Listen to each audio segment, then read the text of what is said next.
The Insurance Pro Blog Podcast, episode number 399. Stocks down, whole life insurance up.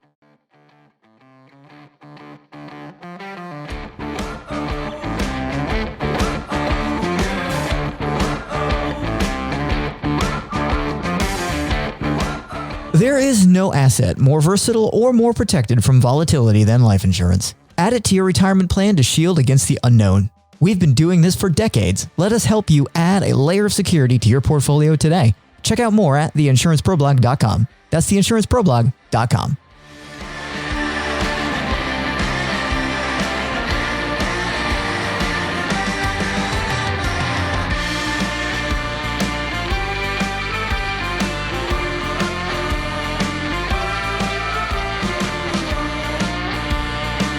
Hello and welcome. This is the Insurance Pro Blog Podcast. It's Monday, November 25th, 2024. This is episode 399. I am Brandon Roberts. And I am Brantley Woodley. And you are listening to the internet's favorite podcast about life insurance. And other stuff. Other boring things. Yeah. We are the basket of boring. Ooh, we got to trademark that right now. Dude, you just came up with one live. You won't. We're thinking about a rebranding. Yes, the hilarious part is the conversation that went on for an hour before we recorded the podcast. We're thinking about a rebrand. We're just going to broaden our horizons and get into all things boring. So, yay. That could work. Speaking of boring things, yeah, whole life, the stock market, things. Well, maybe not boring because we may have an unfolding over the next decade that is quite unusual. Yeah. According to some people. Well, big Wall Street firms want you to know that over the course of the next 10 years, equity returns are going to be rather mediocre. Yeah. According to the number crunching that they've been doing. Mm-hmm. And that's not going to be very pleasing to the typical American investor, I don't think. What's going to happen to the FIRE movement? 3% is a number that not going to work. That's not going to let me retire at 32. No, it is not. I was going to say the FIRE movement's going to crash and burn. Oh, we've got it today, don't we? Bad dad jokes. Yeah. So what's the word? I mean, what's the official The interesting prediction? The interesting thing about the prediction is the technicals behind the call. Mm-hmm. So normally you would think on its face, we must be calling for a correction. Right. And the analysts are saying, maybe. I mean, it's not a zero probability event, but that's not really what we think is going to lead to this result. Yes, valuations are rich right now. There is no denying that fact. But we don't necessarily think, at least based on the data that exists right now, that there's going to be a massive reversion to the mean, for example. And I mean, we can't call it black swan because otherwise it wouldn't be a black swan. But the big thing that's causing us to look at this and say, we don't think the next 10 are going to be as great as the last 10 is the fact that we have a hyper-concentrated S&P 500. Because of the market weighting. Yes. A lot of people don't realize that. We should probably talk about that for 30 seconds or something. But we have a small collection of companies that are responsible for a huge, huge percentage of the movement in the S&P 500. Yep. So because the S&P 500 is more, a lot of people don't realize that it is 500 stocks in the S&P 500, right? Yep. But it's organized by market cap. Correct. What we would call market weighted. Yeah. So if I don't even know who's number one, Apple, something like that. Yes. Apple, Microsoft, NVIDIA, Berkshire Hathaway, one of the only non-tech names there. If you add up the market cap of all the S&P 500, it's the percentage that the index holds is based on what percentage of the market cap each one of those companies has in that aggregate. Mm-hmm. Did I explain that in the most confusing way possible? No, probably, I think that's good. So the big takeaway is that it's dependent on how big you are. Yep. That assigns sort of the impact you have on the index. And then movements in those large companies is mostly expressed as movement in the index. So it turns out that the big companies have been the biggest growers with respect to value in recent times. Yep. And these large companies have had a massive, massive impact on the movement in the S&P 500. Mm-hmm. It's an 80-20. It is like basically one of the most, it's one of the most, and especially if you look at it in the returns that were generated. It's like when you see those recruitment brochures that tell you the average earner in this job that we're trying to convince you should do is $200,000 a year. What you find is that is 3 guys at the company, and Right. everyone else is basically living in poverty. But when you average it out, it looks pretty good. Well, they do that in the life insurance industry. That's what why they I don't made that tell joke. you is that what they don't tell you is that 99% of people don't make it past 6 months. So, yeah. So the prediction here is that those big companies that have had such a magnificent result on the index performance recently are probably not going to see the same growth moving forward for the next 10 years. Instead, we're going to see the rest of the S&P 500 kind of start to play catch up.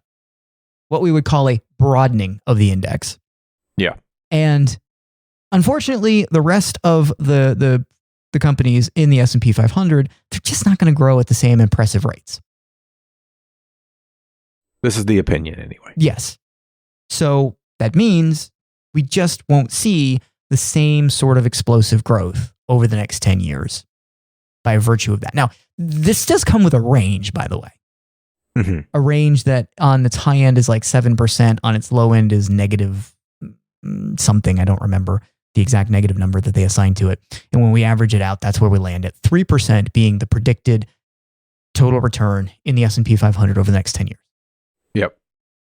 So the other calls that come out of this is the likelihood that the treasury market, we're not just talking bonds, we're talking the treasury market, will likely outperform equities over the next 10 years.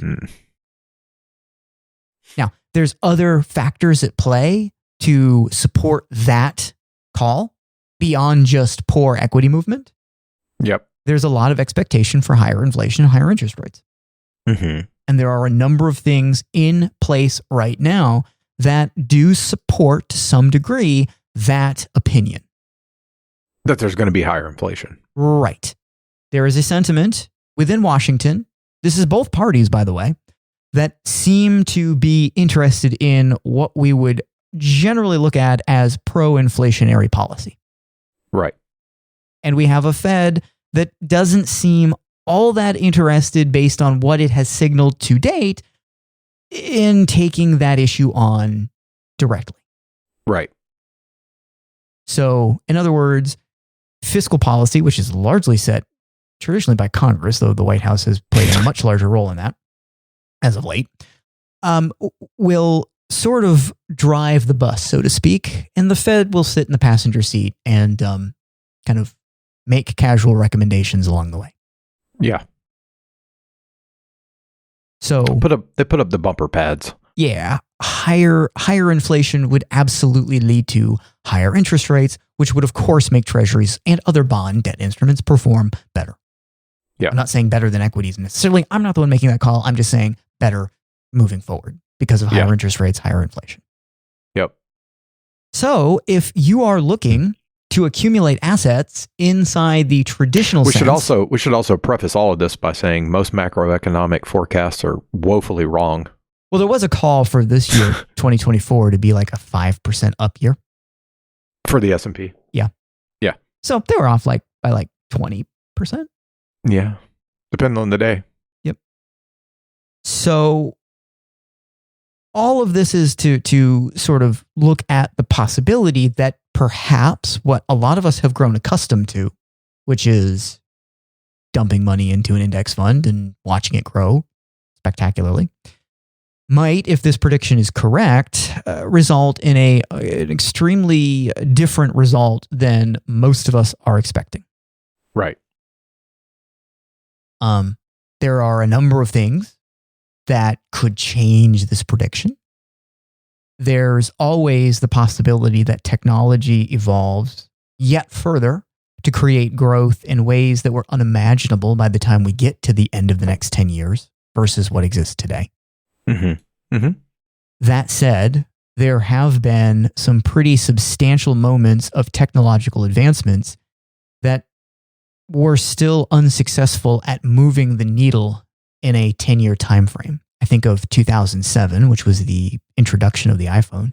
Yep. And the fact that that period of 2000 to 2009, we still look at as the lost decade. Yep. We might argue that that was too early for the iPhone to really capture the movement in value, which came along more in the 2010s. But still, there are things that could unfold that may not necessarily materialize in a net gain over the next 10 years. Yep. Well, you know, you and I have been talking about this privately for the past couple of months. The treasury market, well, we'll just look at the treasury market for a second. Yep.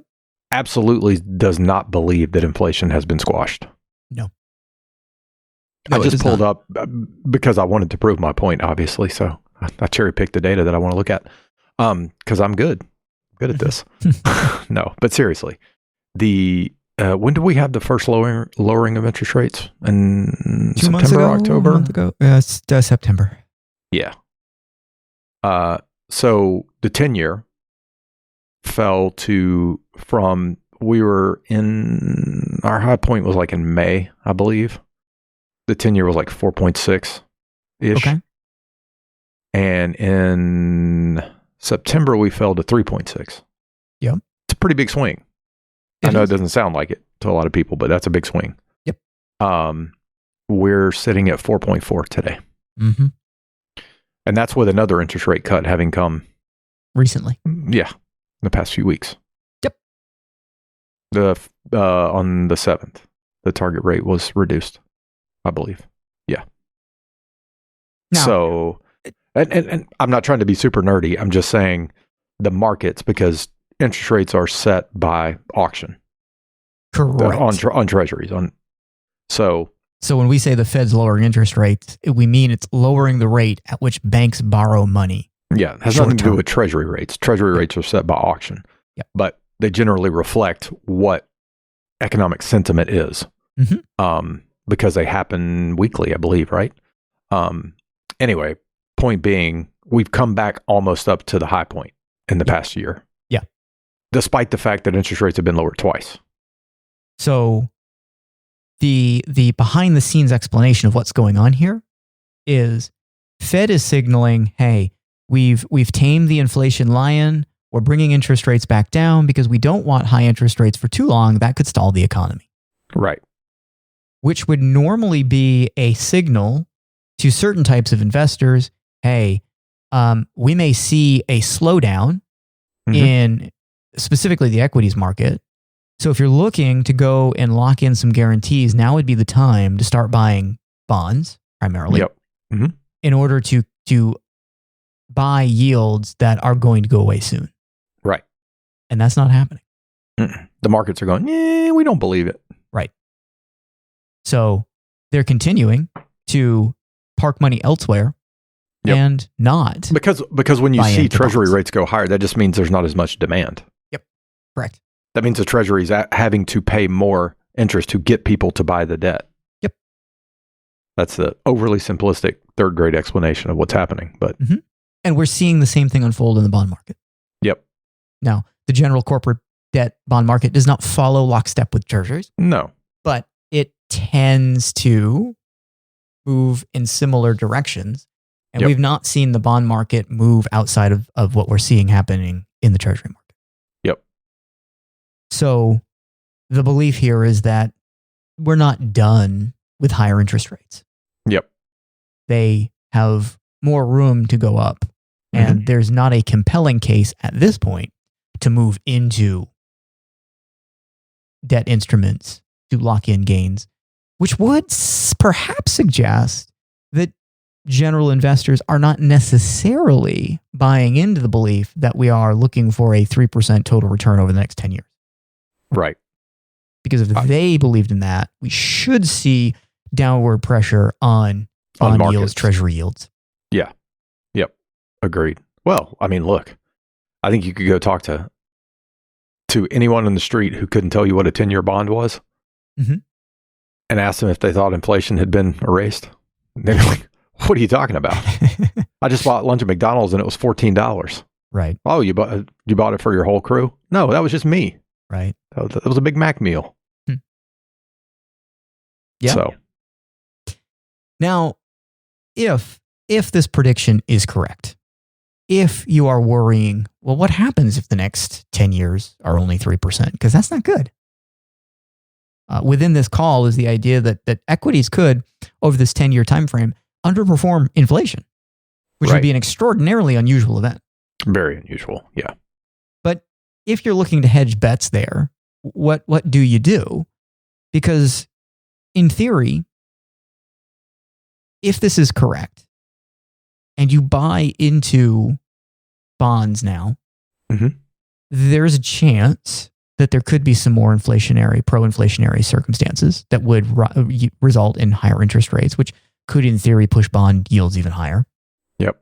So you'd be buying at a lower interest rate today than what you might be able to get 2-3 years from now. Yep. But you could still make that hedge. And if the bond income is enough to supply with the income that you need, then some might argue, who cares? But there are other fixed interest options out there. Oh. That do love a high interest rate environment and are dynamic enough to shift with it. Yep. We like to call that whole life insurance. That's right. And it's done really, really, really well in times of high interest rates. And as far as fixed style assets are concerned, it's generally performed best. Yeah. And I know some people are asking, but don't whole life insurance mostly buy bonds? Yeah. They do. But here's the kicker. Life insurance companies have a steady flow of new money. Yep. So they get to buy as interest rates are going up, unlike you and me, who might go out and put $100,000 in bonds. And that's all we got. And that's all we got. Life insurance companies get like $100,000 a minute. Yep. That comes in. And plus a whole bunch of redemptions going on all the time. Yeah, maturities, right? Yep. So they get to reinvest at higher and higher rates. Now, it has a dilutive effect in both directions. Yep. So it does take time for that to, but we're already seeing companies start to raise their dividend rates. I believe I'm correct when I say every announcement that has been made thus far has been an increase. Yeah. Incremental. I mean, they're not like, generally speaking, you're not going to see someone go from a 5% to a 7% in 1 year. No. But these increases have been the most substantial we've seen in a long, long time. Yeah. And they've been larger increases. They didn't lower them in huge chunks either. Nope. So these have been larger increases than we've necessarily seen in decreases that have taken place over the past couple of years. Yeah. We've seen some minor decreases that have unfolded, but now we're seeing increases, and those increases are larger than the previous decreases. Right. So there's a lot of happiness going on inside the whole life space in terms of dividend scale. Yep. And we're probably just beginning. If I think so. Scenario unfolds as it is being predicted. Sure. So the really cool thing is if you own whole life insurance already, then you have this sort of basis of cash. Yep. That is going to benefit from a higher dividend scale. Absolutely, you will. In a way that you wouldn't necessarily benefit from if you were just starting today with no money.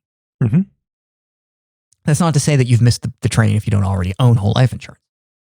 It's just to point out that those of us who bought it a while ago and sat through a number of years of declining dividends and such are about to be given a bit of a gift in terms of accumulation through dividend that will look quite substantial.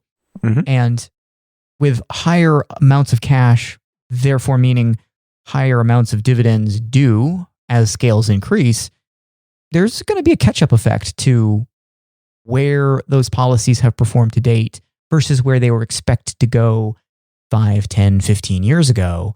And if interest rates remain high for a while and dividend scales continue to have increased announcements for the next couple of years, that's going to have a pretty substantial impact on the accumulation values of whole life policies. And the other thing it's going to do, and this is something that we have addressed a few times in the past, is going to permanently enhance the guaranteed cash value of those policies. Yes. It is. Because once the non-guaranteed thing has taken place, the payment of the dividend, all the cash that exists inside the whole life policy is moving forward guaranteed cash. That's right. which means it's in line to earn the guaranteed interest rate payable on the guaranteed cash. Yep. And as we've pointed out many, many, many times on the podcast, one of our more astute clients years ago said, when he first looked at this, goes, this is kind of like fixed income without principal risk. Because I was going to say, if I went out and bought $100,000 worth of bonds, let's go back to my example, today, and interest rates continue to climb higher over the next couple of years, my $100,000 is not going to be worth $100,000 anymore. Nope. Now, if I don't sell the bonds, I'll continue to collect the interest, the coupon, yep, that I originally bought the bond for. Yes, absolutely. But if I had to sell it, I'd have to sell it for less than what I paid for it, because no one wants to buy. Let's just say I bought $100,000 worth of bonds and with a 5% coupon. Okay. And interest rates go to 6%. Well, if they can buy a new bond for 6%, why would they want to buy mine for 5%? They don't. And pay $100,000. I'm like, I'll pay you $90,000 for that. Actually, they'd want to pay you about $83,333. Okay. There you go. And probably less than that, because they'd want to do a little bit better. They're like, well, I could buy a new maturity for 6%. So that doesn't happen in whole life insurance, is my point. Correct. So you could buy whole life insurance and you could get it wrong, right? Interest rates could go back down. Sure, of course. You're not going to lose any money on the whole life contract. Right. And it's probably going to take the whole life company a little bit of time to reduce the dividend in a way that is reflective of the current economic environment. Right. There's just a sort of slowed inertia, both up and down, with whole life insurance. So it is a strong asset, and it's an asset that grows immensely in strength when we have higher interest rates. And that's exactly the type of period we are starting to realize now. Yep. And that adds to why it generally outperforms, right? Other fixed interest. I mean, we're not talking about the market, by the way. But right. Just other fixed interest options. It may not on its raw earnings from year to year, but over time, because of the control of your principal. Yeah, and the year-over-year return that you are starting to achieve on some of these policies, like I've got a whole life policy that already, under lower dividend assumptions, is producing a year-over-year rate of return. So we look at what I had last year, what I end up at the end of the policy year, it's over 5%. Yep. Now, dividend increases, that's going to go up. Yep. What are my options right now to take my money and go buy something in the fixed interest world that are going to do better than that 5% number? I don't know of that many. It's limited. I don't know of many that don't put me at some risk of principal. Yeah. Because as we just explained, you could buy bonds, but if interest rates go up, you can't sell the bond for what you paid it for. Right. So the whole life policy produces a fantastic low risk rate of return, and it doesn't matter what happens to interest rates. I'm not going to lose any money along the way. Right. So, and by the way, even if we didn't put this in our show notes, I'm springing this one on you. Higher interest rates will benefit index universal life insurance as well. It will. Now, if you believe the argument that equity markets are not going to perform well, then okay, perhaps it won't do as well. But fixed interest rates have a increasing effect on cap rates. They do. Well, there is a number of different things that this environment does for index universal life insurance. That's somewhat non-intuitive, because you got to kind of know what's operating under the hood. Right. That's the way I'm going to put it. Yep. Which we could dive into. We could. No, we're not going to do that today. Or we could set it aside for next week. Yeah. Come on back now. I think instead we should talk about annuities. Yeah. Because that's the discussion. There's a direct line there. That's easy to understand. That's the discussion that not enough people are necessarily having right now. Yeah. Like, interest rates were supposed to be on the way down. Yep. And we started this year with a lot of annuity companies telling us, get in whatever you plan to get in before the end of the first quarter. Yep. because our expectation is all of this stuff that we're doing right now that looked great is going to be gone after that. Right. We are now in the fourth quarter of the year. Mm-hmm. Not only are those things not gone, but in some cases, not all, they've improved a little bit. Well, the interesting thing was they sort of had a mid-year dip, right? A lot of them started lowering rates in the summer in anticipation of lower interest rates. And then they got lower interest rates from the Fed, but the markets did not. I mean, life insurance companies are not buying Fed funds, obviously. So they're buying bonds in the bond market, and Corporate interest bonds. rates came back up. And you were telling me I've not been getting them, or maybe I've just been ignoring them. I don't know. But you were telling me last week, you're like, I'm getting stuff from annuity carriers every day saying we're raising our rates. Yep. And we're not even talking about, necessarily indexed annuities, which, yes, they're benefiting from as well for the same reason that IUL is, which we'll talk about next week, but just plain old multi-year guaranteed annuities. Yep. Things that look a lot like CDs. Interest rates are on the rise. Yeah. Across the board. Mm-hmm. But speaking of indexed annuities and income features, they are in places that I'm going to say I've never seen before. Maybe they were at one point. I can't remember. But some of the things that we can do right now with income features of indexed annuities, they're fantastic. Yeah. And what I think people might miss out on, if these predictions even hold kind of true, is we see a somewhat languishing equities market. Maybe we get a pullback. There's been some calls for a recession coming in the next year. Yep. But we have these really strong income features that exist right now. Mm-hmm. So for people who are near, about to begin, or even in retirement, who have benefited immensely from the equity market as it has expanded over the past 10 years, there's an opportunity to take some of those gains and create a guaranteed income stream that we have not had at our disposal for a long, long time. Yep. And what that means is if the income you need is the same as it was several years ago, just using this as an example, it takes a lot less money to create the same income Today than it did today. back then. Yep. That's the And effect that interest rates have on annuities, especially in income benefits. There are just products that exist right now that didn't exist Oh, yeah. a few years ago. Right. 100% true.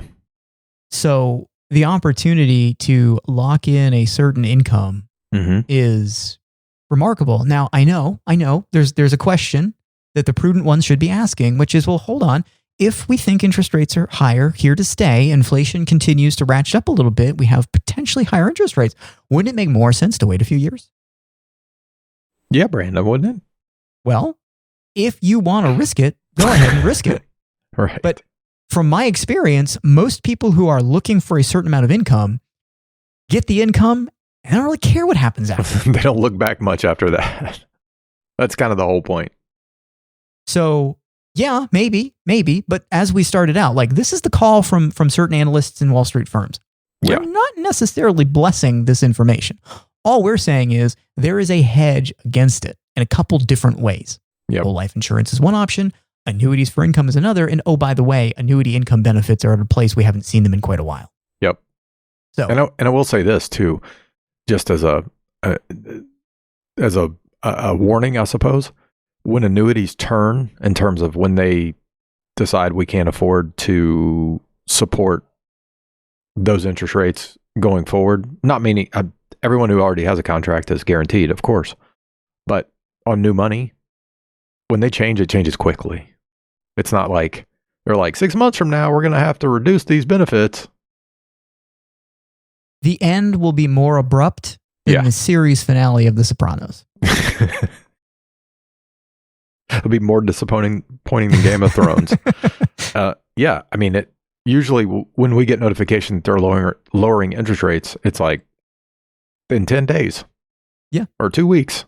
Mm-hmm. That's the good companies. Right. Some of the other ones are like tomorrow. Mm-hmm.